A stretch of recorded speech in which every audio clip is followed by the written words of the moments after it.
Muy buenas tardes, Natalia.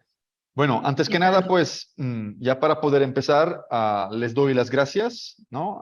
A nombre de la coordinación del Laboratorio de la Vivienda Colectiva Contemporánea y a nombre, pues, de la Escuela Superior de Arquitectura de Guadalajara.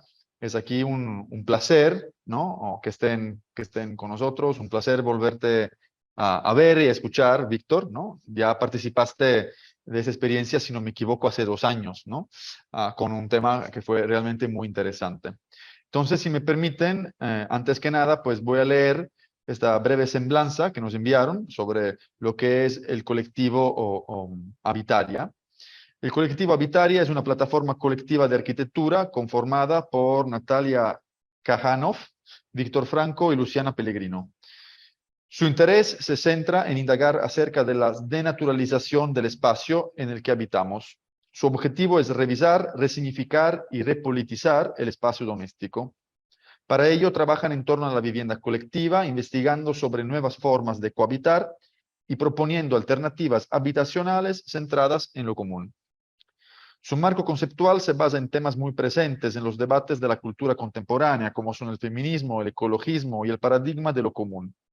Estos temas les interpelan para investigarlos y aplicarlos con responsabilidad y urgencia, puesto que tienen muy poco lugar en los espacios académicos formales y en la práctica arquitectónica. Su metodología de trabajo se basa en una indagación sensible y de escucha activa y en los procesos de codiseño a partir de la imaginación de otros futuros posibles, promoviendo escenarios que fomenten prácticas de vida más inclusiva, saludables y resilientes. Recientemente editaron el número 17 de la revista Hábitat Inclusivo, el espacio postdoméstico, y formaron parte del libro colectivo Diseño y Género, editado por la Secretaría de Posgrado de la FADU-UBA.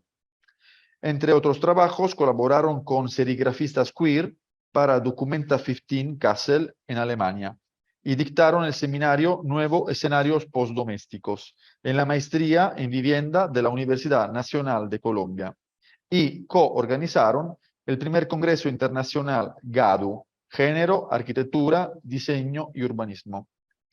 Actualmente organizan el ciclo de acciones performáticas Cocinas Urbanas y coordinan el proyecto de reforma del Hotel Gondolín en Buenos Aires.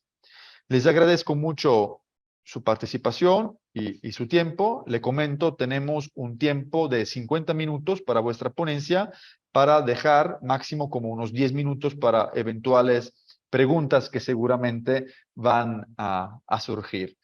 Sin más preámbulos, le cedo la palabra y gracias por estar aquí con nosotros. Bueno, muchas gracias, Muchas gracias. Graciano, al laboratorio y a todos ahí que están escuchando.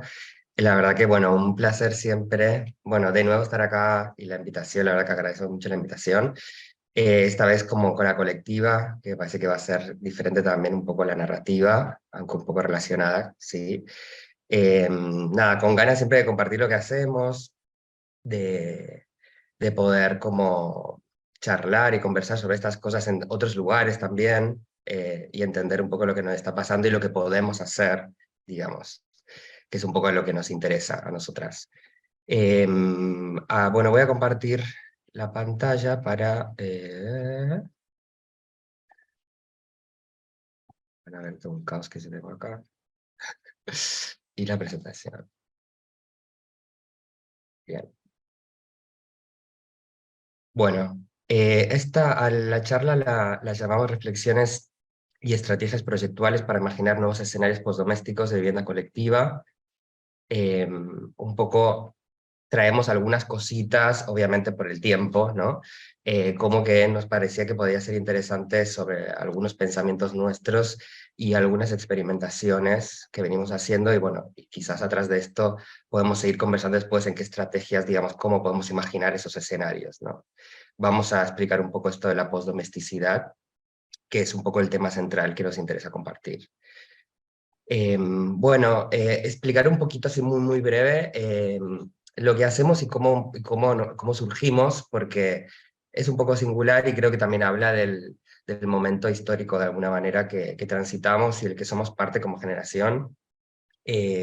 porque en realidad nosotras nos encontramos siendo docentes en la Facultad de Arquitectura, Diseño y Urbanismo de la Universidad de Buenos Aires, dando clases de vivienda, básicamente de proyecto de vivienda, de último año de la carrera, y ahí nos dábamos cuenta que en paralelo estaba en la calle La Marea Verde, que se llamó acá de los pañuelos verdes, digamos, por la lucha por la ley del aborto, pero también un feminismo, unos feminismos muy fuertes que empezaron a arrollar, digamos, al espacio público y por tanto también las universidades, pero después en las prácticas o en los proyectos no se veía, o sea, había mucha crítica al status quo, pero no se veía digamos, seguíamos reproduciendo y hacíamos proyectos muy patriarcales, ¿no? Reproduciendo lo que siempre se hacía sin cuestionar, digamos, que ahí se encerraba alguna cosa. Entonces empezamos como a intentar instrumentalizarnos nosotras primero, eh, cruzando nuestras propias investigaciones que tenían mucho que ver, nos dábamos cuenta, y que unidas de alguna manera cruzaban temas claves de la contemporaneidad y que eran mucho más potentes de lo que estábamos haciendo, y además porque no solo somos docentes, sino investigadoras también, el mundo de la investigación es muy solitario, entonces también intentar dar la vuelta y hacer un poco más colectivo y apoyarnos y empezar a tener otras prácticas dentro y fuera de la academia que fueran más colaborativas. Entonces nos empezamos a generar a partir de la construcción de clases, sobre todo dentro del taller, y eso agarró como una expansión muy fuerte, porque bueno, dentro de investigaciones, talleres, la propia docencia que aplicábamos cosas, en los proyectos de investigación que teníamos, y nos dábamos cuenta que teníamos que empezar a comunicar todo esto que estaba sucediendo, que estábamos instrumentalizándonos para que otros, justo nosotros que estábamos ahí como docentes, para que los estudiantes también pudieran eh, proponer otros tipos de proyectos. Y entonces empezamos a hacer publicaciones, también nos parece importante poder como compartir todo esto. Empezamos también a proponerlo en términos de concurso, de aplicación. Bueno, entonces Habitaria, ¿qué dice? ¿No? ¿Qué propondríamos nosotras? Y por otro lado empezaban a surgir proyectos territoriales anclados en comunidades y en trabajos mucho más específicos y concretos, donde esto lo empezábamos a aplicar, y también toda una serie de acciones performáticas que nos interesan mucho también, de poner el cuerpo, ¿no? Y hoy en día, bueno, trabajamos en proyectos reales de transformación comunitaria, digamos, ¿no? Pero nos interesa mucho la divulgación y la transferencia, por ejemplo, por esto también las charlas como hoy, ¿no? Bueno, acá traemos, esta es como nuestra proto-web eterna e infinita que se va sumando, pero es como un mosaico, una especie de collage de esta heterogeneidad de proyectos que hacemos, que incluso no sé si son proyectos, es como, son esas diversas actividades y como mostraba Vic recién en esos círculos, las diferentes propuestas que nos van apareciendo, que vamos proponiendo y cómo nos vamos enredando con diferentes actores también, desde pasantías de investigación como la de género y vivienda o la de socionaturalezas o la de la ciudad común, hasta proyectos territoriales como el Hotel Gondolina, el Rancho Quiz, lo de cocinas urbanas, que es algo que está todavía vigente y en proceso, o algunos workshops que son talleres intensivos,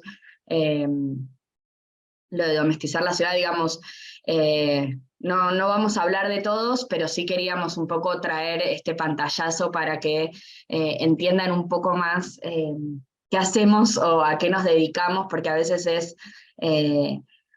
inrotulable nuestro accionar. Así que si después tienen interés en alguno en particular o les da curiosidad, lo dejamos acá y lo charlamos después. Y ahora vamos a arrancar.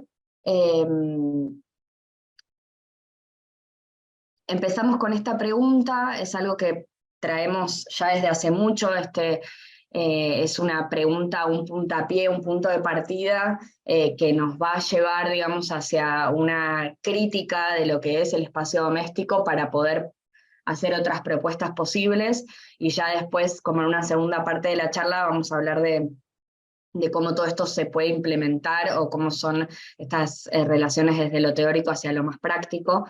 Entonces, para partir de esta pregunta, empezamos a decir, bueno, ¿qué es lo doméstico, no? Yendo a algo como muy básico. La palabra doméstico, que probablemente lo sepan, viene domesticus, de domus, de la casa, ¿no? Es todo lo perteneciente o lo relativo a la casa o al hogar.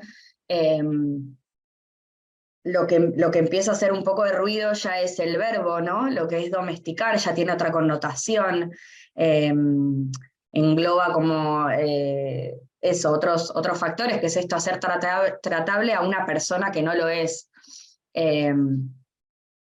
Entonces también decimos, bueno, ¿qué pasa cuando ponemos la palabra doméstico en Google Imágenes? Y aparece esto, que para algunos, digamos, si hacíamos el ejercicio previo de hacer un segundo, imaginar que si estamos hablando de lo relativo al hogar o a la casa, qué imágenes van a aparecer, pero bueno, nos encontramos con mujeres con elementos de limpieza, muy complacientes en el lugar determinado en el que deberían estar, en un lugar concreto, determinado por fronteras materiales, simbólicas e históricas, asociadas a este espacio doméstico. El cómo se llegó hasta esta imagen de la ama de casa, de la buena ama de casa y la buena esposa, es algo que nos llevaría como una charla entera, que son siglos de opresión, de persecución, que tiene que ver también con la conformación del capitalismo como hoy lo conocemos. Pero vamos a dejar, digamos, esto picando para seguir con estas preguntas, pero esto, digamos, lo que refleja, no, Vicky, perdón, no terminé. Lo que refleja es la división sexual del espacio, es decir, las tareas reproductivas asociadas a las mujeres en el ámbito doméstico para que las tareas productivas puedan ser desarrolladas por fuera. Entonces, esto que vamos a criticar y vamos a hacerle un montón de preguntas es, bueno, este espacio doméstico sigue hoy perpetuando las desigualdades y las jerarquías de género, y a su vez este espacio doméstico también sigue representando y sigue reproduciendo esta idea de la heterosexualidad obligatoria, de la familia nuclear, de la perfecta unidad de producción y consumo de este sistema, haciendo especial hincapié en una supuesta relación armoniosa y natural, entre comillas, entre la mujer y el ámbito del hogar. Para sumarle una capa más de complejidad y haciendo un enfoque interseccional, es decir, entendiendo que las capas de exclusión no actúan de forma aislada, sino que están interrelacionadas y se superponen diferentes factores como la raza, la clase, la etnia y demás, es importante entender que la mayoría está informada y que también si empezamos a buscar doméstico en otras redes como en las noticias o en Twitter y demás, todo hace relación a lo que es el servicio doméstico, el personal doméstico, ¿no? Esas tareas reproductivas en los últimos años, en las últimas décadas, mujeres con mayor poder adquisitivo, pudiendo ir a la universidad y pudiendo incorporarse al mercado de trabajo, pueden pagarle a feminidades más pobres para que hagan ese trabajo. Entonces, no hay una relación, no hay relaciones de poderes que se subviertan, sino que hay una relación de clase que lo atraviesa. Y esto, digamos, conlleva también a un trabajo que sigue estando precarizado y que sigue estando muy desvalorado y lejos de estar en el centro de la vida cuando se trata de estas tareas reproductivas. Ahora sí, otra pregunta que vamos a hacer es si el espacio es neutral, y para eso traemos una frase de Linda McDowell, que es una geógrafa británica, que siguiendo como la línea de Foucault, lo que dice, voy a leer esta frase porque es muy clara, que dice que los espacios surgen de las relaciones de poder, y las relaciones de poder establecen las normas, y las normas definen los límites, tanto sociales como espaciales, y determinan quién pertenece a un lugar, quién queda excluido y dónde se determina cierta experiencia. Esto es importante para ver un poco ahora lo que va a explicar Lupe, ¿no? De dónde, digamos, los espacios, cómo se configuran y entender esas relaciones de poder que están intrínsecas en esa conformación. Bien, y entonces otra pregunta que nos hacemos es si justamente el espacio doméstico, que es el espacio donde tratamos de de construir y hacernos estas preguntas, si el espacio doméstico es político.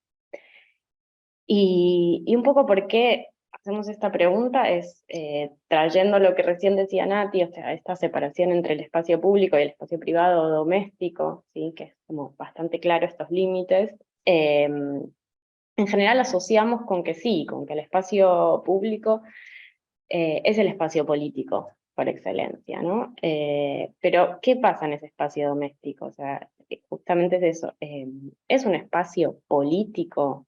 Y para esto traemos esta frase que es como un emblema del feminismo, que es que lo personal es político, ¿no? Entonces, haciendo quizás este juego de palabras, si lo personal es político y el espacio más personal es el espacio doméstico,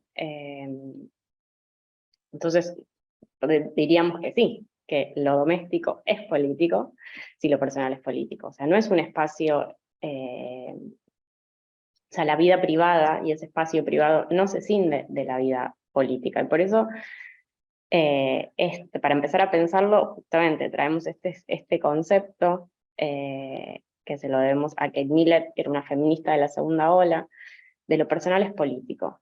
Porque de alguna manera, en ese contexto, se busca problematizar, o las feministas de la segunda ola salen a la calle y buscan problematizar la idea de los dramas, ¿no? A puertas cerradas o puertas adentro, ¿sí?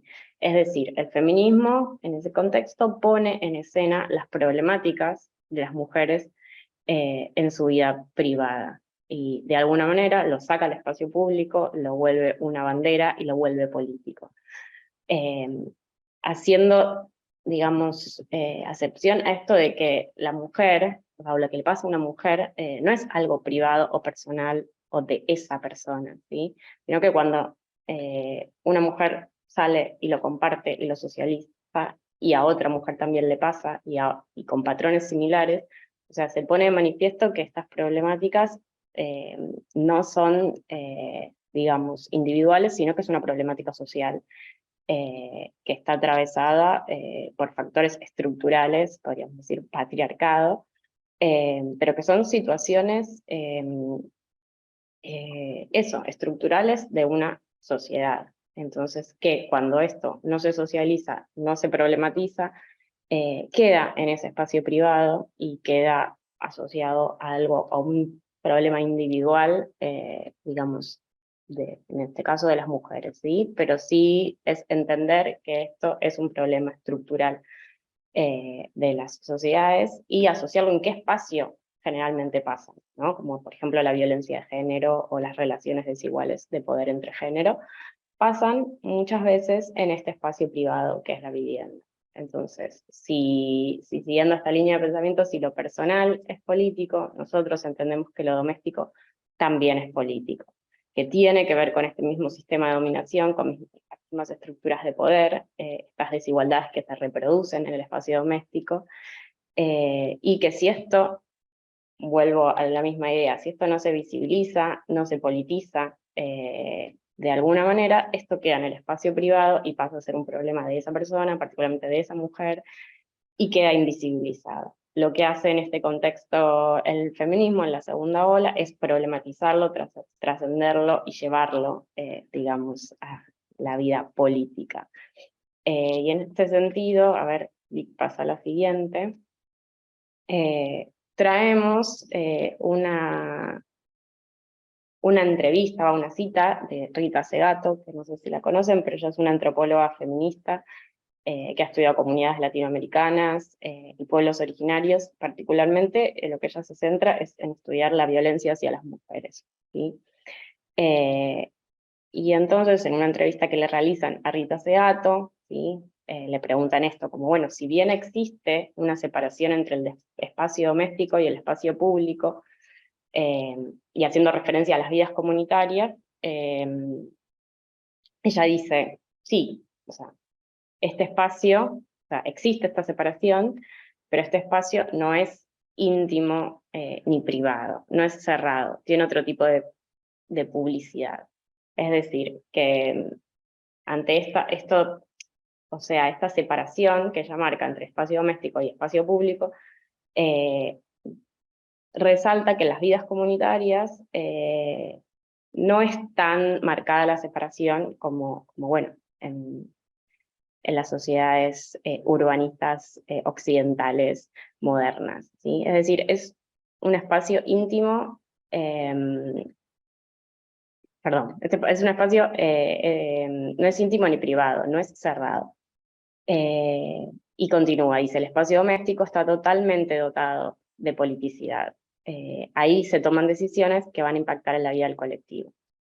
En cambio, en la modernidad no, ninguna decisión se toma en el espacio nuclear, es un residuo de la vida, es un resto totalmente despolitizado. El espacio del cual nuestro cuerpo es una emanación es un espacio doméstico, un residuo de la vida política, un resto por fuera, está desapropiado de la política.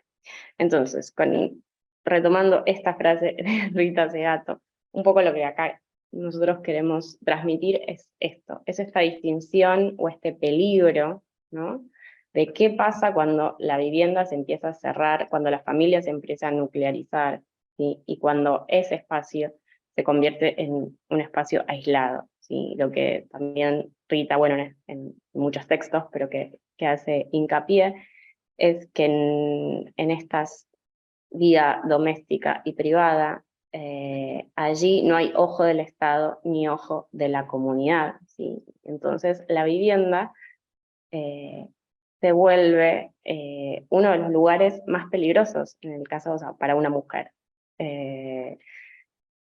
Y esto, de alguna manera, es porque hay un límite muy claro entre el espacio público y el espacio privado. Si no es un espacio, digamos, comunitario, o no hay ese nexo entre la vivienda y la comunidad, ¿sí? Entonces es esto, porque es aislado, porque es cerrado, y porque entonces ahí sí se vuelve un espacio peligroso. Y también es esto, cuando justamente la familia se nucleariza. Y esto se pueden ver bueno, lamentablemente, como en muchos datos, de los índices de, por ejemplo, México debe ser similar, pero en Argentina de los índices de femicidios, que son bastante altos, los datos dan cuenta que más o menos alrededor de entre un 60 y 70% son en la vivienda de la víctima, y en general en el mismo porcentaje en manos de una pareja, expareja o un familiar. Entonces volvemos a esto, que muchas veces se habla de la seguridad de las mujeres y se hace mucho hincapié también en cuestiones urbanas o en el espacio público, ¿sí?, que las mujeres no podemos circular libremente por la ciudad, pero no perder de vista que muchas veces también la vivienda es un espacio muy peligroso para las mujeres. El tema da para largo, pero porque es esta vivienda la que reproduce, ¿sí?, desigualdades, roles de género, ¿sí?, y determina comportamientos.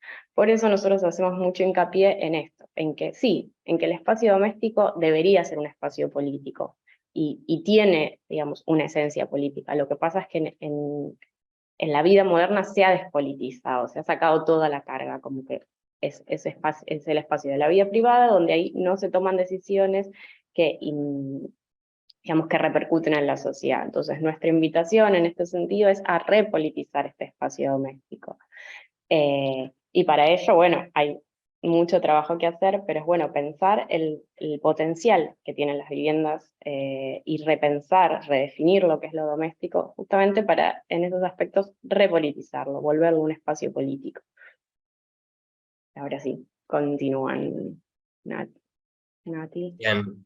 Entonces, bueno, en esta idea de repolitizar el espacio doméstico, justamente acá les vamos a presentar este pasaje que es un poco nuestra construcción teórica, digamos, de esta idea del espacio doméstico en el que estamos, que criticamos, que está despolitizado, al espacio postdoméstico, que es una invitación, una propuesta a repolitizar justamente el espacio doméstico.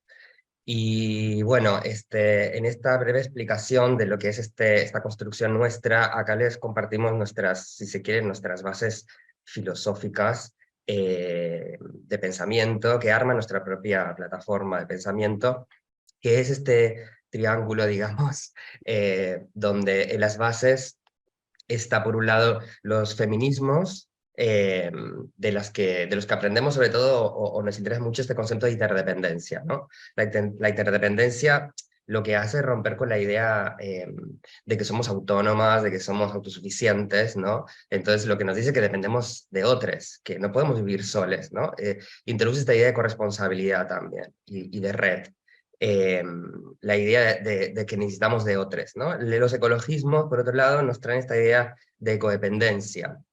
O sea, rompe con la idea de los recursos naturales, del extractivismo, ¿no? Y lo piensa desde el lugar de bienes comunes, de naturaleza, y nos exige, digamos, como a repensar las lógicas que tenemos de interrelación entre la naturaleza y todas las especies entre sí, ¿no? Y la imposibilidad de vivir sin ella porque sería imposible la vida, digamos. Entonces en esa base, en ese cruce de feminismos y ecologismos, está esta corriente que es el ecofeminismo, que nos interesa mucho porque justamente cruza estas dos líneas, digamos, filosóficas, y la mirada del ecofeminismo nos ayuda a entender cómo funciona, se sostiene y se mantiene la vida, digamos, y esto nos importa muchísimo. Es un poco la base de nuestro pensamiento, y en esa punta del triángulo está un poco la idea como más este paradigma filosófico-político de lo común, que sería un poco la punta de lanza, o sea, lo que nos permite en términos de potencia repensar las cosas y abrazar estos feminismos y ecologismos, y poderlos traccionar desde ahí. En el centro, como ven, está el concepto de simpoiesis, que traemos de Donna Haraway, que es una pensadora estadounidense clave para entender, creemos desde nuestro punto de vista, la contemporaneidad también, y muy, muy interesante también, digamos, desde los feminismos, ecologismos. Ella, entre otras muchas cosas, digamos, que dice que es muy interesante, propone este concepto de simpoiesis, que es esta idea de que, bueno, como no somos autosuficientes y como nada se produce sole, digamos, como que esta idea de en contra de la autopoiesis, ¿no? O más que en contra, digamos, superando esta idea de autopoiesis, diciendo, bueno, en realidad las cosas no se hacen solas, sino que necesitamos de otros y hacemos con otros, ¿no? La idea de simpoiesis es hacer con otros, ¿no? Entonces, esto tiene también como ideas de procesos, de evoluciones, de potencias, de cambios, ¿no? De adaptaciones, mucho más que en otros conceptos. Nos interesa esta idea también justamente de lo común, de lo colectivo, que abraza esta idea de configurar mundos de manera conjunta, en compañía, ¿no? Como idea. Y para ello, bueno, ¿cómo introducimos estos pensamientos en un mundo que está como muy atravesado, muy anquilosado, muy anclado en una manera de ver las cosas, ¿no? Entonces acá como proponemos este juego de palabras, en realidad, que es del sentido común al sentido de lo común. O sea, ese sentido común, ¿qué es el sentido común? Es una construcción cultural, y por tanto, como cualquier construcción cultural, como decíamos antes, está atravesada por esas relaciones de poder, ¿no? Que dicen cómo son las cosas, que dicen, o sea, en ese uso ya impersonal, cuando se intenta explicar un poco esto, ¿no? O sea, se dice, se piensa, se diseña de esta manera, pero ¿quién lo pensó? O sea, ¿cómo es esto, no? Entonces nos interesa como entender de dónde salen las cosas, por qué esas cosas que creemos y que naturalizamos, que son de cierta manera, y que automáticamente reproducimos sin darnos cuenta que hay tantísimas en nuestra vida, prácticamente todas, digamos, las damos por sentado, en el mundo doméstico, en el espacio doméstico, y por tanto los proyectos de vivienda colectiva que vamos a hacer, naturalizamos muchísimas cosas y reproducimos muchas que son de un orden que si las pensamos un poco seguramente las criticaríamos, ¿no? Entonces, en un punto es como intentar desnaturalizar el proceso del que proponemos, desnaturalizar, cuestionar, eh, y poder como apostar a esto de lo común. O sea, lo común lo que nos permite es enfocar una mirada nueva de las cosas, que está basado mucho en el cuestionamiento al status quo, ¿no? Aquello que está como que damos por sentado, y nos permite trazar nuevas vías, que son caminos híbridos, intermedios, nuevos, diferentes, rompiendo las lógicas de lo binario, que es las lógicas que constituyen nuestra manera de entender el mundo, ¿no? O sea, en términos binarios. Y eso nos parece absolutamente clave, justamente para repolitizar el espacio doméstico, ¿no? Esto que vamos a llamar espacio postdoméstico, es una invitación en realidad, una invitación abierta, no vamos a dar ninguna definición, o sea, nosotras lo que hacemos con esto es proponer justamente una mirada y una apertura y un cuestionamiento del status quo para, con otros y de manera procesual, abierta y cambiante, mutante, poder imaginar esta idea de la postdomesticidad, o sea, de superar eso doméstico que un poco que está en crisis justamente para pensar en esa repolitización, a partir de esas bases de pensamiento que se convierten en estrategias de proyecto y en cosas a aplicar concretamente, ¿no? Entonces lo que nos interesa mucho es pensar con otros nuevos proyectos de vivienda colectiva que sean alternativas, ¿no? Generar nuevos escenarios que a veces pueden ser, digamos, trabajamos mucho con la idea de la ficción o los imaginarios para poder tensionar esto y provocar, pero bueno, la idea es como poder pensar en comunidades, co-construir, codiseñar en la medida de lo posible, en términos de procesos, para poder llegar a tener una vida doméstica de mayor calidad, más justa, más inclusiva, ¿no? En búsqueda de comunidades más autocontenidas, saludables y resilientes. El espacio postdoméstico, por tanto, va a ser clave, digamos, la reflexión, el cuestionamiento, y sobre todo es clave en que para que algo sea postdoméstico tiene que tener una búsqueda de repolitización, esto que estamos diciendo, ¿no? En querer como darle, o sea, apostar por algo o aportar algo a partir de una crítica del status quo. También espacializa a partir del deseo, que nos interesa mucho, la idea del deseo, no solo lo que nos ofrece el mercado, sino aquello que podríamos desear, y eso hay mucho por decir y mucho por imaginar, y muchas ciudades nuevas y viviendas por pensar, digamos. Construye ciudad con ciudadanía, es decir, como más esta ciudad para las personas y no tanto para los negocios, ¿no? Concibe la vivienda como un bien de uso y no como una mercancía, eso también es clave en términos teóricos políticos. Fomenta la micropolítica, o sea, esa idea, la política de proximidad, ¿no? Esta idea de lo próximo, de la red de contención, de los cuidados. La micropolítica es clave para construir nuestras propias identidades individuales y colectivas, que se da en ese primer espacio de sociabilización, que son los espacios comunes de las viviendas colectivas. Alberga diversidad también, abrazamos la diversidad, nos interesa mucho, somos diversos, la vivienda tiene que poder adaptarse en términos de diversidad a nosotros, y debe ser ambientalmente responsable. Para ello, bueno, ¿cómo podemos romper estos límites binarios entre el espacio público y privado o entre otras lógicas binarias que no solo porque sean binarias no nos interesan, ¿no? Porque simplemente lo que hace es reducir las posibilidades del mundo a dos opciones, sino que encima, digamos, por hacerlo de esa manera, sabemos que son jerárquicas y son desiguales, o sea, no es lo mismo una cosa que otra, no es lo mismo lo bueno que lo malo, y no es lo mismo, o sea, es como que hay unas jerarquías que establecidas ahí, no es lo mismo lo productivo que lo reproductivo, y a partir de ahí vemos muchas lógicas con las que pensamos la vivienda en términos binarios, hasta un punto como que incluso de sorprendernos, digamos, y cómo basamos muchas veces los proyectos en ese sentido, ¿no?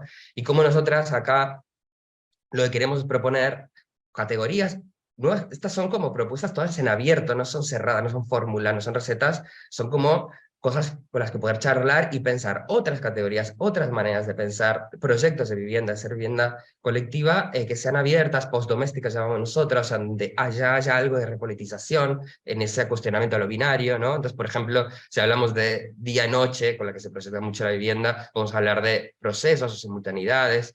Entre lo público y lo privado podemos hablar de los cuidados, de lo común, de las intimidades, ¿no? Etcétera, hasta, no sé, poder hablar de ocio, que es súper interesante, de vínculos, de intercambios, de jerarquización, etcétera. Como algunos conceptos re importantes y re interesantes para la vivienda, que normalmente no son aquellos con los que trabajamos los proyectos y que permiten romper lógicas y construir otras nuevas.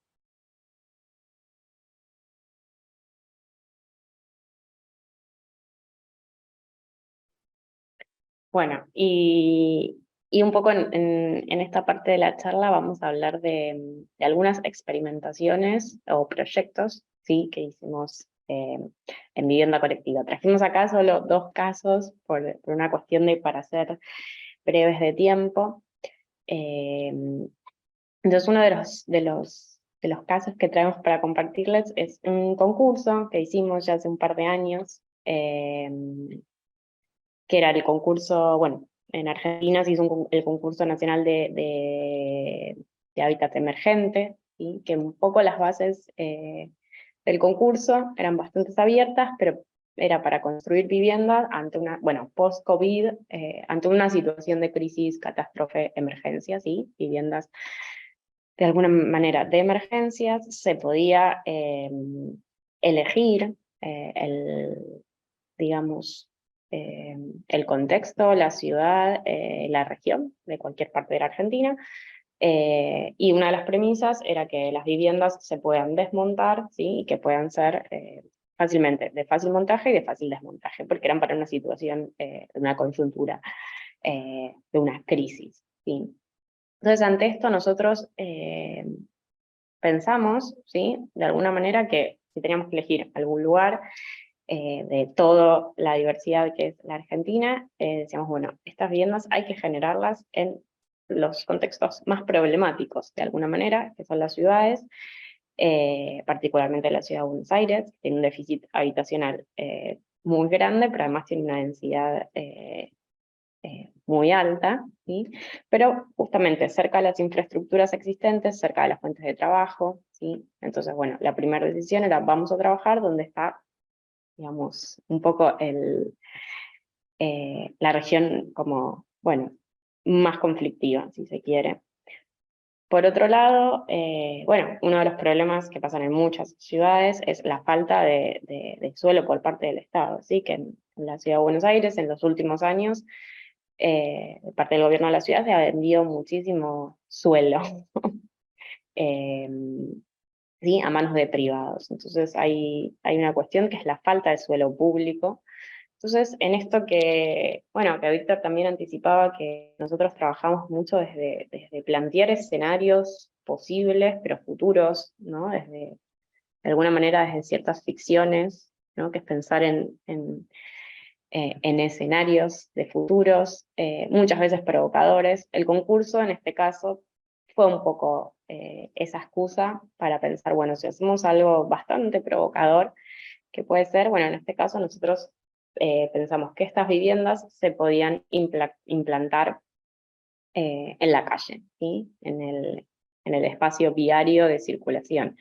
Previo a eso, claramente hubo un estudio de, bueno, los anchos de calles de la ciudad y elegir aquellas calles que, digamos, que no generen conflictos, ¿sí? de tránsito.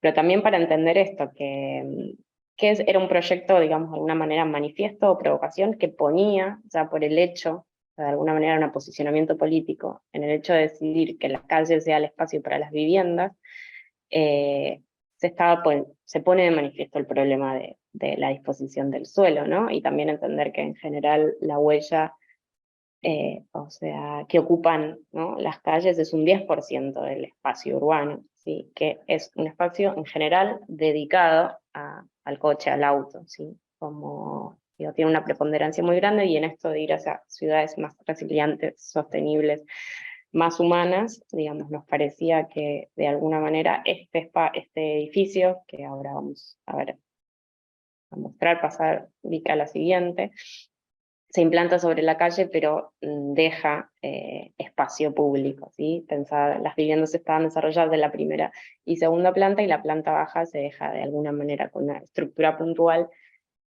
libre, como espacio comunitario, espacio barrial, ¿sí? Es ocupar la calle, ocupar el espacio aéreo para las viviendas, pero dejar este espacio como espacio público, ¿sí? Solamente, bueno, sería una calle peatonalizada.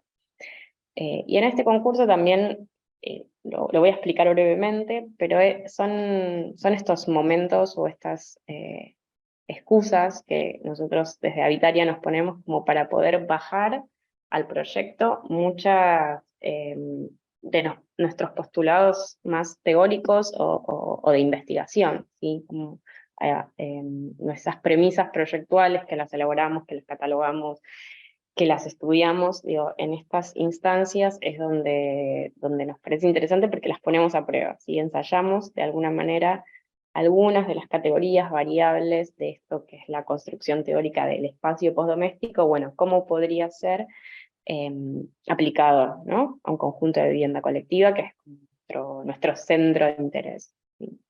Entonces, en este proyecto, como les decía, pensamos las viviendas en la primera y segunda planta, también entender que el espacio que disponíamos, o sea, de ancho, era muy, muy limitado, porque es el espacio de 10 metros de la calle, pero más dejando lugar de circulación para las entradas a los edificios frentistas, para circulaciones de emergencia, o sea, nos quedaba un ancho muy reducido de 5 metros, entonces también era un desafío de cómo poder desarrollar un proyecto de viviendas lineal, ¿sí?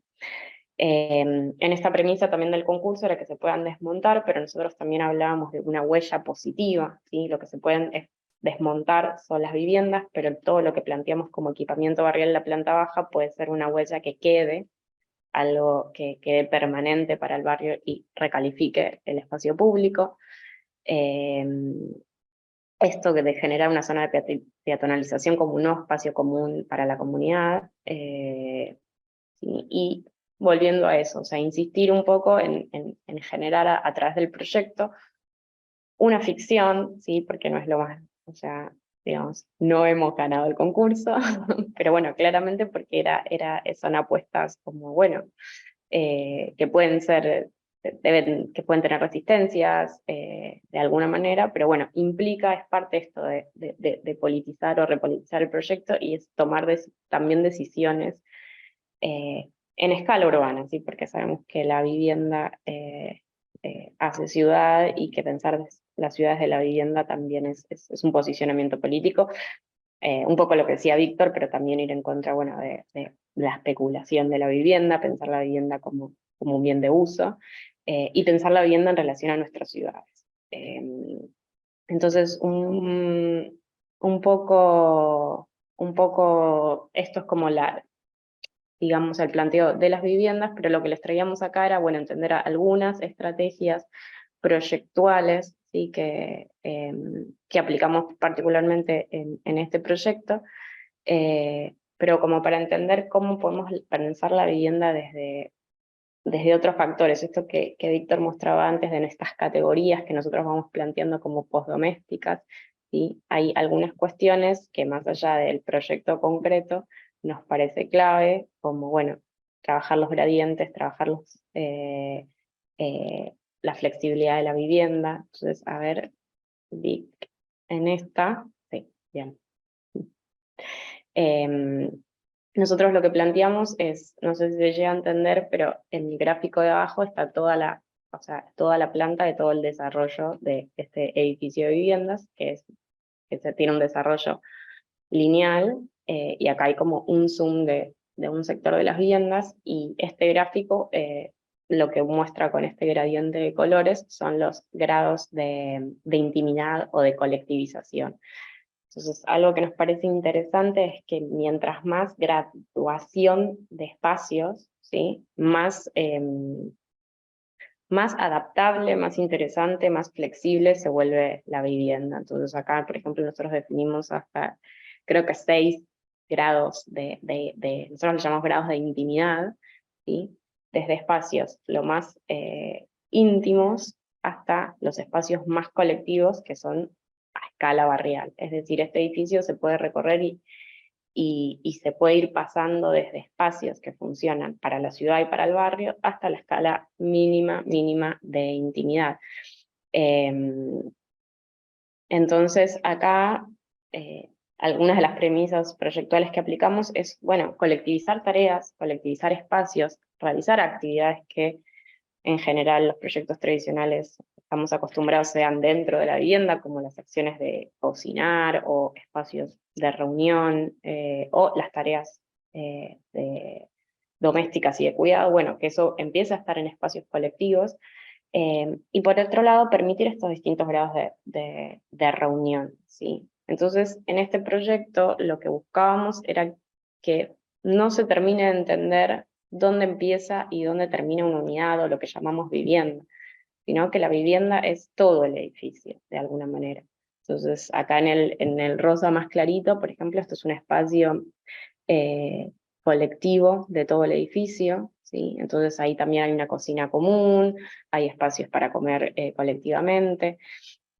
Y luego se van pasando a distintos, y el edificio, de hecho, bueno, acá no está en este Zoom, pero tiene un espacio que es para el barrio, para actividades del barrio, y se van pasando a distintos grados, nosotros le llamamos grados de intimidad, de distintas unidades de convivencia. Que a ver, Vic, pasa a la siguiente.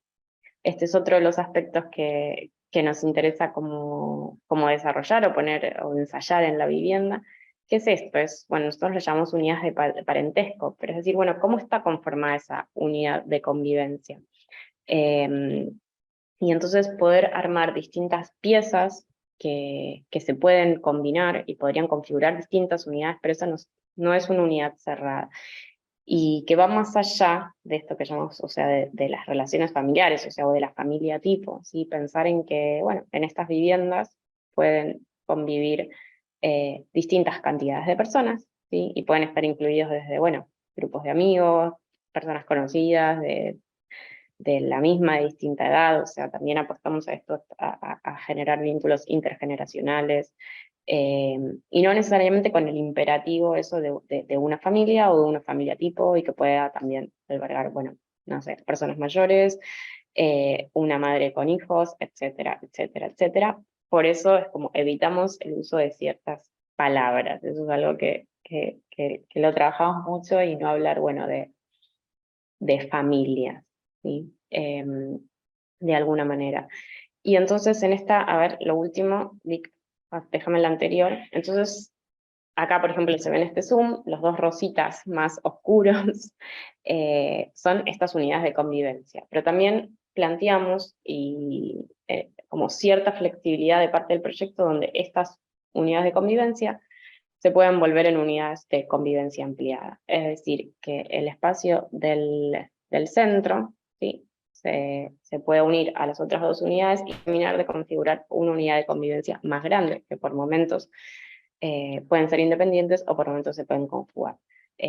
En esto, porque también el desafío era que en esta tira súper estrecha de 5 metros es difícil, pero digamos, o sea, aún así está esta intención de tratar de aplicarlo a todos los proyectos, o sea, la flexibilidad de las unidades y que las unidades puedan cerrarse, abrirse, ampliarse, por eso hablamos de unidades de parentesco o de convivencia ampliadas. Y para eso, bueno, en su momento hemos estudiado y desarrollado los umbrales, las transiciones y la circulación, ¿sí? Como lo que tradicionalmente se denominan como puertas o accesos. Nosotros los trabajamos de otra manera, pero bueno, al haber dobles accesos, hay una transición, entonces se puede cerrar un espacio, abrir otro, y de esa manera es poner en práctica algo que siempre se dice, pero es bueno, la flexibilidad, ¿no? de la vivienda. Ahora sí, Vic, pasa a la siguiente.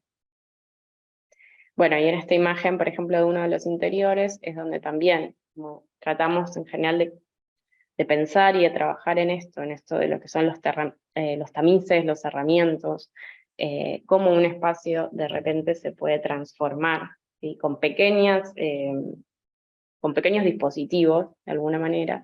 Y en esta imagen interior se puede ver eso, el sistema de cerramientos, transiciones, que permiten, no sé, nos gusta usar estas palabras, pero generar escenarios que son elásticos, transformables, y que permita esto, o sea, este dispositivo, este elemento material, y además después la distribución como organizativa del proyecto, lo que permite siempre es esto, apelar a esta graduación de espacios, a permitir estos diferentes grados de intimidad,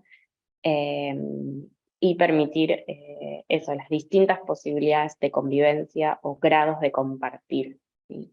Entonces, en esta imagen que es un pasillo o una circulación a priori, es esto, se puede cerrar o abrir, y esto que era solo un pasillo, primero por las dimensiones y después por estos tipos de cerramiento, puede convertirse en un lugar de reunión y de estar. Es decir, dimensionar y cualificar todos los espacios para que todos puedan ser digamos, espacios de estar y de compartir, y en distintos momentos se puedan cerrar y puedan ser espacios de intimidad. Ahora sí, pasa a la siguiente. Bueno, pues les decíamos también que dentro del edificio lo que planteábamos eran espacios que puedan ser a escala barrial, ¿sí? Para toda la comunidad o el barrio, el proyecto también habíamos desarrollado un espacio que lo llamamos el espacio regenerativo, y esto también viene con lo que Víctor decía antes, que una de nuestras, bueno, que definió esto de lo que nosotros llamamos simpoiesis, por eso el nombre del concurso era Viviendas Simpoiéticas, que en este tratar de hacer ¿sí? Hacer con otras personas y también con otras especies, queríamos generar un espacio en todo el edificio, pero particularmente este espacio que era un espacio comunitario, ¿sí? Desde la construcción de vías más saludables, ¿sí? Asumiendo esta idea de la inter- y ecodependencia, o sea que ningún ser vivo puede vivir solo, entonces generar un espacio que pueda ser de apoyo mutuo y, digamos, con distintas especies y organismos y que sea regenerativo. Y entonces para eso en su momento estudiamos la vegetación, las especies nativas, y cómo esas especies podían traer polinizadores y cómo ahí se podía generar también una vivienda para otras especies. Y este nuevo espacio barrial, de alguna manera, también era un espacio regenerativo, ambientalmente productivo, educativo y cultural. Y ahí no sigo hablando porque si no nos demoramos más tiempo, pero pasemos al otro proyecto. Bueno, vamos a hacer bien rápido porque veo que estamos como muy justos de tiempo. Cualquier cosa me avisan. Esto es el Hotel Gondolín, es una obra que ya terminamos, pero que seguimos en contacto, muy reciente, empezó el año pasado. El Hotel Gondolín en realidad era un hotel, es una casa autogestionada y sostenida por aproximadamente 45 chicas travestis y trans, provenientes de todo el país, sobre todo el norte, que se conforman, digamos, como tal, como Gondolín, desde el 98, ya que antes funcionaba como un hotel familiar, por eso tiene la tipología de habitaciones con un pasillo y un patio central, y eso, a finales de los 90, por distintas problemáticas legales, que no voy a meterme en eso, y por falta de representatividad en las políticas habitacionales, empiezan a aparecer muchas chicas trans porque el hotel estaba cada vez más deteriorado y, digamos, eran las únicas que pagaban por habitar allí. Ellas lo terminan, o sea, se terminan quedando y se terminan haciendo cargo del lugar y terminan conformando la Asociación Gondolín. Esto es un lugar muy emblemático porque está en el centro de la ciudad, en un barrio que está en crecimiento en los últimos años incluso, y es un lugar muy emblemático para la comunidad trans, digamos, que transgrede no solo los límites binarios público-privados, sino que quiebra digamos, la idea de familia heteronormada, ¿no? Se forman redes intergeneracionales y modelos alternativos de familia que claramente no son biológicos, digamos, existe la abuela, la tía, la madre, las hijas, las hermanas, es un lugar de refugio donde albergan a chicas que probablemente son expulsadas de sus núcleos familiares. Y llegamos acá, si querés pasar, o sea, estas son como imágenes de las primeras reuniones y las primeras asambleas. Fue un proceso que tuvo que ser contrarreloj, porque cuando, digamos, a través de una colecta pública, de una suma muy importante, ahí nos llaman para empezar a trabajar y empezamos a generar los primeros lazos, entendiendo como las internas y las relaciones de poder dentro de ahí, queriendo que sea todo muy horizontal, pero entendiendo que había decisiones que se tomaban en una mesa chica, pero teniendo, digamos, estas instancias más masivas. Y bueno, acá para que entiendan un poco están las plantas de la planta baja del primer piso, que fue lo que se pudo intervenir. Lo que está pintado en rosa son los espacios comunes, esto ya es el proyecto, digamos, interviniendo en lo que es patio, escaleras, baños, cocinas.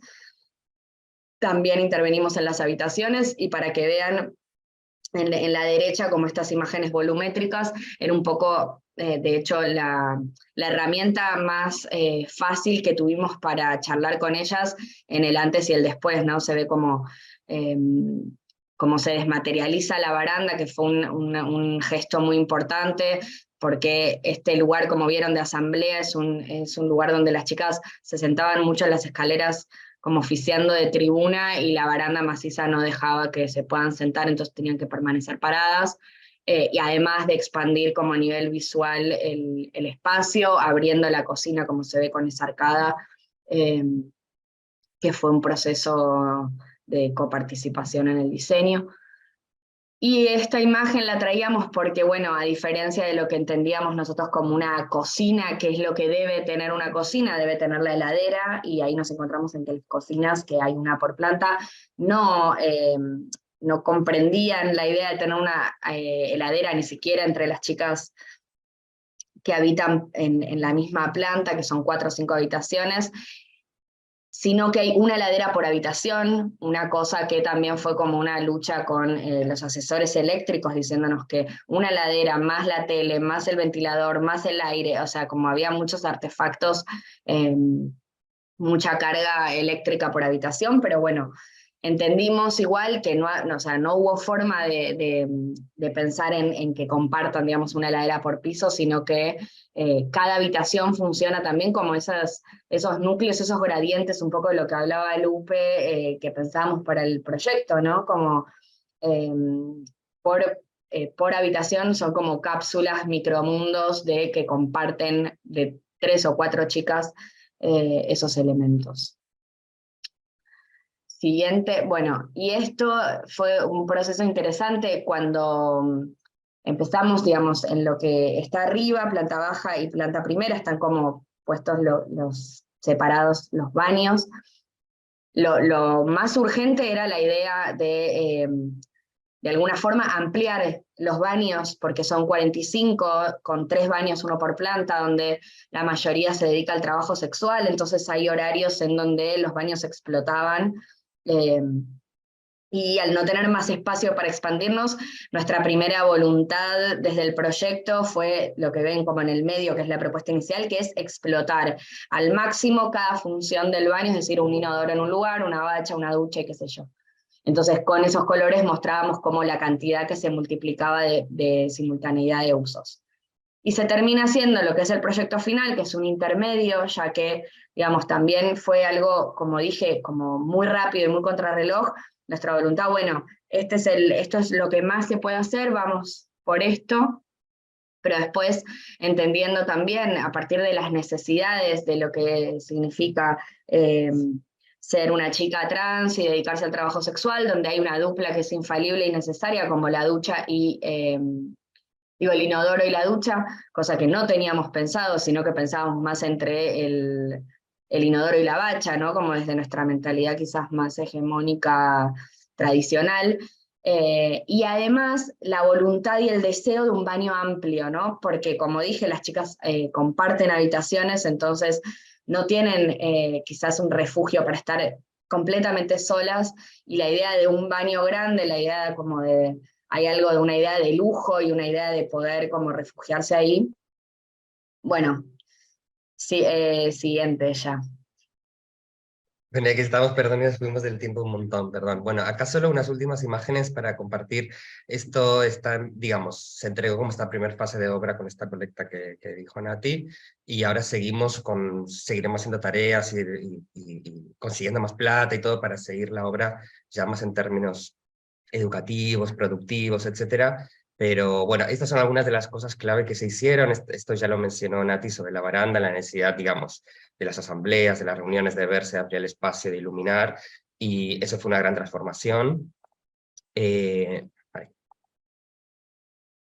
Por otro lado, también el trabajo con las geometrías, o sea, acá empezó a pasar alguna cosa que la introducción de una arcada, que eso fue un deseo de la abuela Marisa, de la arcada esta de la cocina, que se veía, que mostraba Nati. Bueno, a partir de esta geometría empezamos, entre todas, de alguna manera, se fue dando un proceso muy espontáneo, digamos.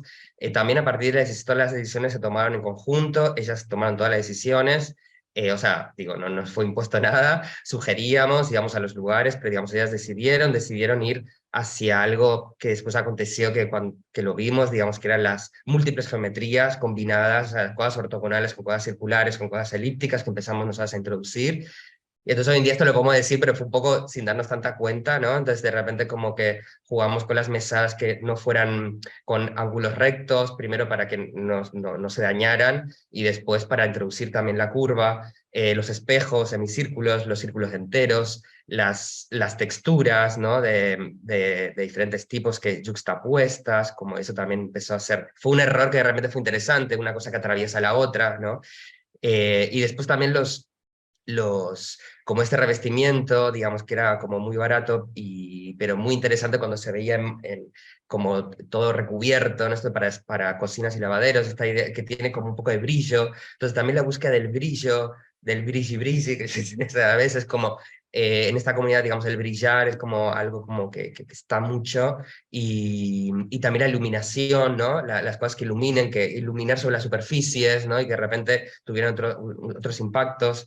Y esto la verdad que funcionó muy bien. Esto ya está como bastante apropiado porque era una obra que se hizo ellas viviendo ahí, entonces muy compleja. Y entonces mientras hacíamos la planta primera, la planta baja ya estaba habitándose, entonces tuvimos la suerte, que eso a veces es raro para nuestra profesión, lamentablemente, que es que no tenemos como la suerte de ver esto habitado y como esta idea de la posocupación, ¿no? Y nosotras estábamos en obra y ya lo veíamos ocupado y veíamos todo lo que sucedía y era muy increíble y se empezó a usar muchísimo ese espacio y transformó muchísimo. Ellas están súper contentas con esto, realmente es como una plataforma para la transformación estructural del gondolín como tal y de ellas y de su vida y de su accionar. Y bueno, hoy en día la verdad que se usa muchísimo. El otro día fue el aniversario y digamos, hubieron muchas actividades, etcétera, etcétera. Así que bueno, esto va a seguir y es un proceso que queríamos compartir con ustedes y bueno, muchas gracias por escucharnos. Nos pasamos del tiempo, pero bueno, perdón, tenemos muchas cosas para decir y ahora bueno, si quieren consultar algo, tener algunas dudas, obviamente estamos acá con muchas ganas de escucharlos. Bueno, antes que nada, pues muchísimas gracias porque la verdad, pues la charla ha sido muy, muy interesante, ¿no? No son conceptos, digamos, que como ustedes bien decían, a principio se ven en la formalidad de las escuelas de arquitectura, incluso en los cursos de vivienda, ¿no? Donde se aprende, digamos, a diseñar la vivienda de una forma muchas veces mucho más restringida, por así decirlo, y no tan abierta, ¿no? A todas las unidades de convivencia que la contemporaneidad, digamos, que la contemporaneidad tiene, ¿no? Por lo tanto, pues, antes que nada, darle las gracias, ¿no? Yo creo que es muy interesante, pues, todos los temas de los cuales platican, porque hay como una visión sistémica, ¿no? O sea, abordan, digamos, se ve que la complejidad de la vivienda, pues, es relativa, pues, a la sociedad, ¿no? Es relativa a la cultura, es relativa, pues, a las unidades de convivencia, es relativa a la política. Siempre, digamos, de una cierta forma, retomando un poco las palabras de un teórico pues, de la arquitectura, que es José María Montaner, ¿no? Siempre repito, por así decirlo, que al final todo tipo de arquitectura es una postura política hacia el mundo, ¿no? Una visión política del mundo, ¿no? Y aún más, pues, la vivienda, ¿no? Y la vivienda como generadora, por así decirlo, de ciudad, ¿no? Entonces, por un lado, sí, muchas veces hay como reticencias, ¿no?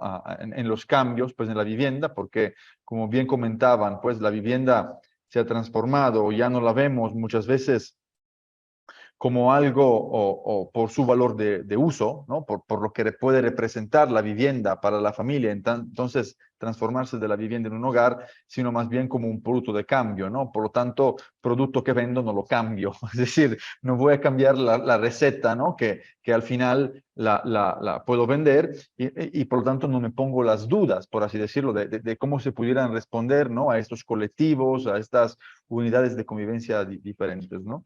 Creo que lo que muestran es súper interesante, además ver cómo lo abordan, ¿no? Que lo abordan desde un punto de vista como muy complejo, ¿no? Entonces con la docencia, pues con los concursos, con los proyectos, con estas pláticas, incluso con escritos, ¿no? Con artículos, etcétera, ¿no?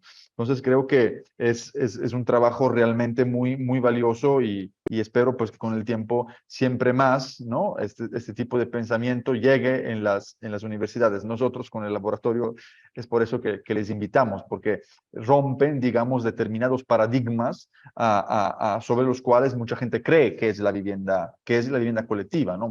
Ayer platicábamos, ya que muchas personas creen que vivienda colectiva es apilar departamentos, ¿no? Cuando a cambio la vivienda colectiva tiene que ver con el concepto de lo colectivo, y lo colectivo tiene que ver no tanto con un amontonar cosas, sino más bien con la otredad, ¿no? Con el entender básicamente qué es vivir con otras personas que pueden ser muy parecidas a mí o muy, muy diferentes, ¿no?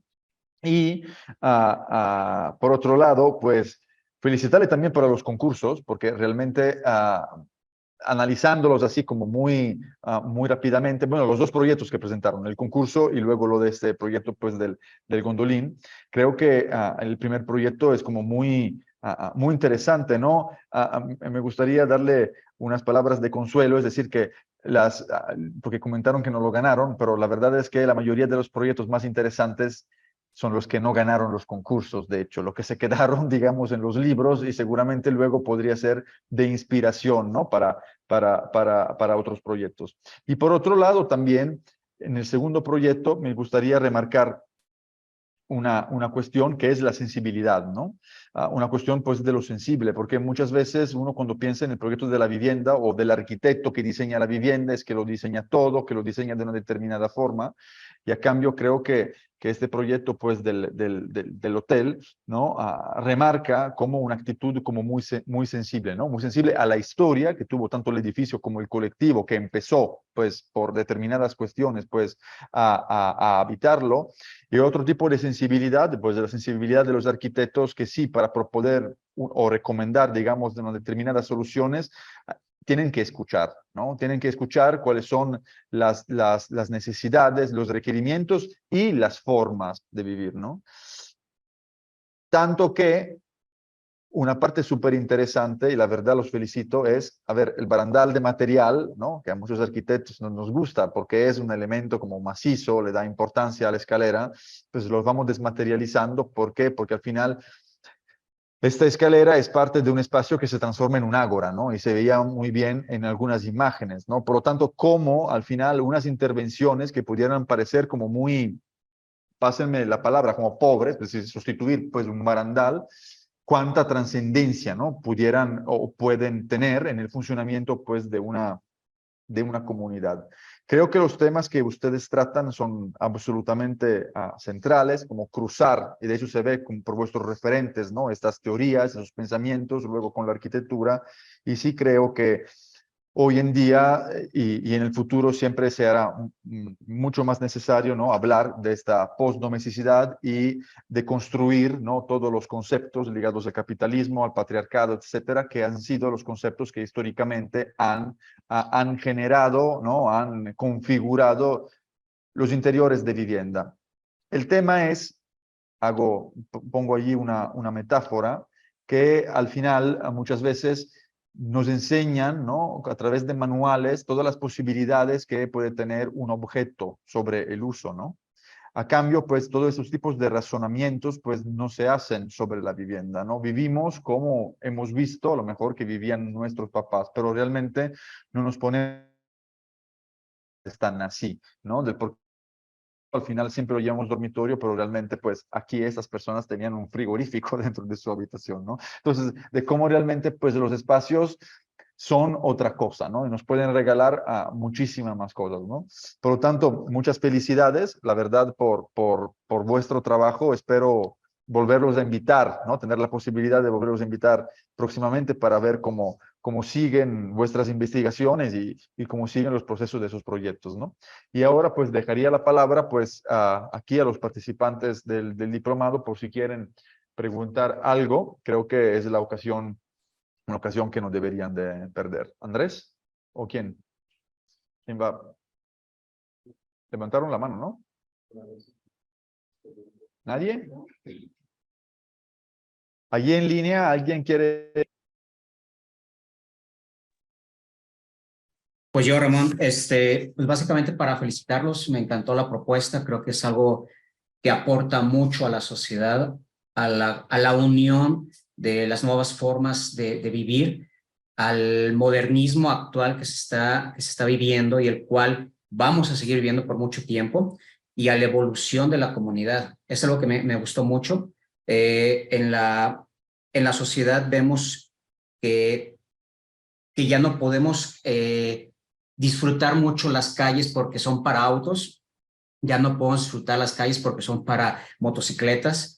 La propuesta de crear sobre una vialidad algo habitable se me hizo increíble. La propuesta, no sé si la palabra correcta sea vecindad actual, la que hicieron la remodelación, bueno, la vecindad, Gondolín. mande. El Gondolín, el Hotel Gondolín. Gondolín, el Hotel Gondolín, ese se me hizo muy interesante el cómo replantearon los espacios, cómo les vendieron adecuadamente la idea para progresar en su forma de habitar el espacio, que muchas veces estás conformado porque tengo mi colchón sin base, tengo un espacio donde me puedo vestir y una puerta por donde puedo entrar y salir. Ya les cambiaron esa propuesta, ya les cambiaron esa forma de ver ese espacio, ya es habitable, ya es humano y ya es más vivible. Eso me gustó bastante. Gracias. Gracias Bueno, a ti. gracias. Yo ¿Alguien más quería quiere decir... algo? Ay, perdón.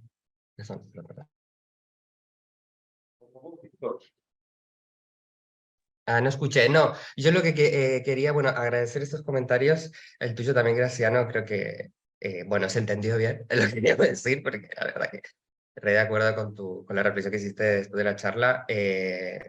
Va mucho de eso. Y en este último comentario, Ramón, como que... digamos, acá trajimos estas dos cosas de todas las que hacemos, como que nos parecía interesante contar esto, y quería como compartir la reflexión, la preocupación que en un momento tuvimos como Habitaria en el proyecto del Gondolín, de la reforma del hotel de chicas trans, donde quizás nos cuestionábamos si estábamos realmente aplicando nuestras búsquedas teóricas, conceptuales, esta preocupación de los arquitectos que en un momento como... nosotras que somos, que tenemos una construcción teórica y que lo que hacemos como queremos aplicar, transformar el mundo y qué sé yo, y poder como que eso suceda, de repente era como, ay, esto no es así, porque no es como en el concurso podíamos aplicar nosotras lo que quisiéramos, podíamos tener nuestra búsqueda, era como un imaginario, bueno, cualquier proyecto de alguna manera es un imaginario, una ficción, ¿no? Que nos permitió construir mucho pensamiento. Entonces, en la acción están muchas de estas cosas, en lo proyectual está mucha posibilidad. Creo que el proyecto de vivienda colectiva es clave para transformar el mundo, está claro, para transformar la ciudad de nuestras vidas, ¿no? Y por eso nos centramos ahí. Y lo que pasó en el Gondolín es que después nos relajamos, porque la verdad es que nosotras estas ideas las encarnamos, o sea, las acuerpamos. Y también la manera de proyectar es con el cuerpo. O sea, nosotras estamos, compartimos, empatizamos, somos porosas. Es una manera también de hacer arquitectura, de pensar la arquitectura con otras. Esto de la simpoiesis de Donna Haraway, decíamos como que nos dábamos cuenta que es que nosotras, ya Habitaria está pensando así, es inevitable. Entonces, como que no hacía falta que teóricamente tuviéramos como la cosa, bueno, hacemos esta idea teórica y la aplicamos así. Y menos en un contexto con las chicas que no les importaba exactamente esto. Esto es para arquitectos como en estos espacios, perdón, pero digamos, como para cierta reflexión, pero en realidad en la vida, o sea, lo que era importante era entenderlas a ellas, escucharlas, y más un colectivo tan ninguneado, tan despreciado, con falta de políticas públicas absolutamente sobre el tema de la vivienda. El caso único en el mundo del Gondolín, de 45 chicas autoorganizadas, siendo ellas las que habitan en su casa común, ¿no? Como ellas la llaman.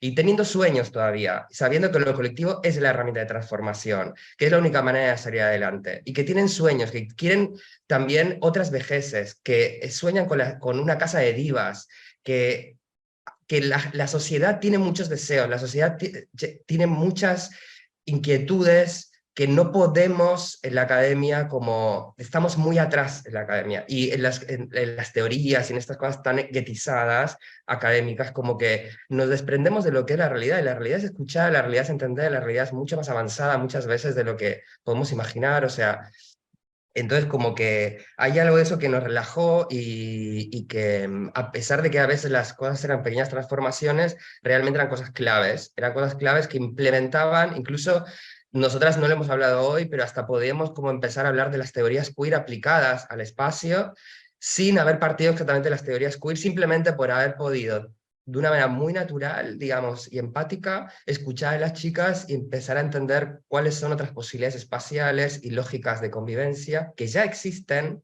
que no tenemos que inventar, que tenemos que permitir y que aprender de ellas. Y el proceso de transformación, digamos, yo me he transformado absolutamente como ser humano, como persona, estando, compartiendo, ¿no? Desde mi lugar más técnico.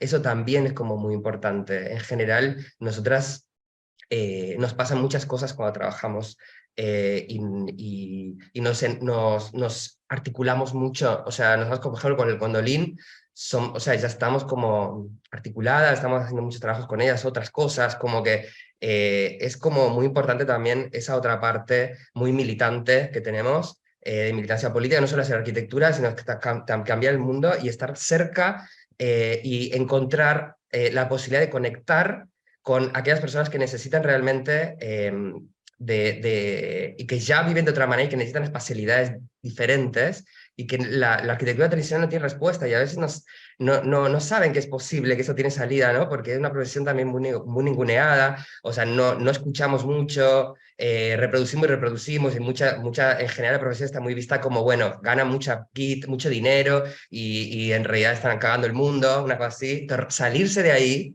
y correrse y hacer ver a la sociedad que también podemos ser arquitectos y hacer otras cosas, ya también es una militancia que queda adentro y fuera de las aulas. Y es como, digo, a veces mucho lo hacemos con mucha fuerza, con mucho entusiasmo, y creo que eso es lo que nos permite también desafiar algunas cosas, ¿no? Y proponer y encontrarnos energéticamente también con aquellas personas que quieren trabajar con nosotras, que nos quieren escuchar y que quieren hacer procesos mucho más complejos e interesantes y ricos y empezar a generar modelos, ¿no? Para nosotras el Gondolín es un cambio, es un salto en el colectivo porque nos permite empezar a tener proyectos reales que transforman a la gente realmente y tener convivencia a posteriori, por tanto, digamos que sea como es como esperamos poder tener esto como que permee que pueda como llegar mucho más, ¿no? Porque la idea es que esto sea más, que haya más gente, nos interesa mucho hablar con otros, escuchar, articular con otros colectivos en otros lugares del mundo, América Latina en particular, en Argentina, para poder crecer, para poder como entendernos más, conversar, eso es muy importante también, ¿no? No estamos solas, no queremos estar solas, queremos ser muchas y bueno, y cambiar las cosas, ¿no? Y es por esto que les invitamos, ¿no? Para hacernos compañía. Me gustaría remarcar una cosa que creo que es importante, ¿no? Y que se puede intuir, ¿no? A partir de todo lo que nos contaron, incluso de las experiencias más de proyecto, ¿no? Siempre reitero cuando estamos en el salón de clase, que cuando hablamos, pues, de la arquitectura, tenemos que hablar de habitante y no de usuario, ¿no? Y al final, pues eso se nota mucho, gracias también a vuestra postura, a los proyectos, ¿no? Todas esas personas que ya vivían en este edificio, no lo podríamos considerar como los usuarios o las usuarias, digamos, del edificio, más bien el habitante. Entonces, cuando hablamos de vivienda, cuando hablamos de ciudad, sí deberíamos enfocarnos más en el habitar, ¿no? Y porque el habitar tiene que ver, ¿no? No con el uso técnico de un espacio, sino con el uso y por otro lado, pues, la fenomenología dentro de un espacio, ¿no? Entonces, yo creo que vuestros proyectos, ¿no? Vuestro enfoque, vuestra forma, digamos, de ver el mundo, ¿sí? De ponerse, ¿no? Frente al mundo, creo que se basa mucho sobre eso y eso es lo que se debería de hacer en las academias en lugar de los mismos maestros hablar de usuarios, ¿no? Entonces, quitar la persona de una cierta forma y hablar como más de números, ¿no? Por lo tanto, pues les agradezco mucho su participación. Muchísimas gracias y ojalá, digamos que también a través de estas plataformas, ¿no? Que nos permiten de una cierta forma compartir esas experiencias, ojalá pues se refuercen estas redes y se refuercen, digamos, estas formas de ver, imaginar, configurar, proyectar y construir arquitectura y sociedad y ciudad, ¿no? Felicidades, ¿eh? Bueno, muchas gracias, Gracias, Gracias por la invitación. Un placer. Muchas gracias. Un saludo. Esperamos volver a vernos Esperamos pronto. cruzarnos pronto. Sí, un placer. Le deseamos lo mejor. Adiós. Hasta luego. Gracias. Gracias. chao. Chao.